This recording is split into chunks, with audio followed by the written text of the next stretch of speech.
এই একটা জিনিস আমার মাথায় আসলো না, শীতকালে এই বেগুন জিনিসটা খেলে পুরা শরীর চুলকে চুলকে অ্যালার্জিতে ভরে যায়, কিন্তু গরমকালে তো খাওয়া হয়, কিন্তু তখন আর অ্যালার্জি হয় না কেন?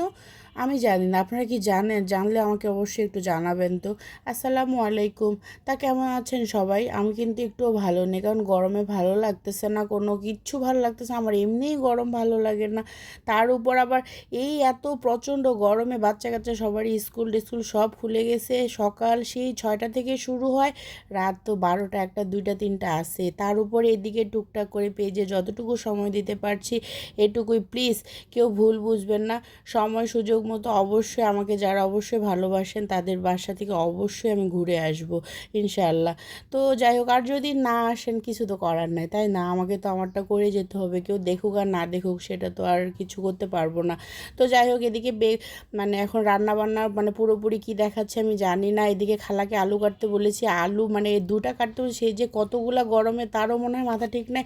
মানে মাছে আলু এক গাদা কাটে রাখছে, মানে কি বলে ভাজিতে, করলা ভাজিতে কাটে রাখছে, সবখানে আলু আলু, মানে একাকার অবস্থা। তারপর আমি দিয়ে দিছি, যাক মানে হয়ে যাবে, কিছু করার নাই। তো এই তো বেগুনও পুড়ে গেছে, মানে আজকে এলোমেলোই রান্না হয়ে গেছে, সব আলু আলু রান্না হয়েছে, এলোমেলো পুরো পুরো রান্না হয়েছে, কিচ্ছু করার নেই।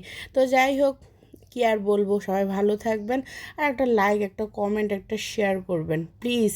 প্লিজ করবেন, মানে যারা দেখবেন তারা করবেন, আর যারা দেখবেন না তাদের তো বলার কিছু নেই, তারা তো দেখে উপরে টান দিবেন, আমি জানি।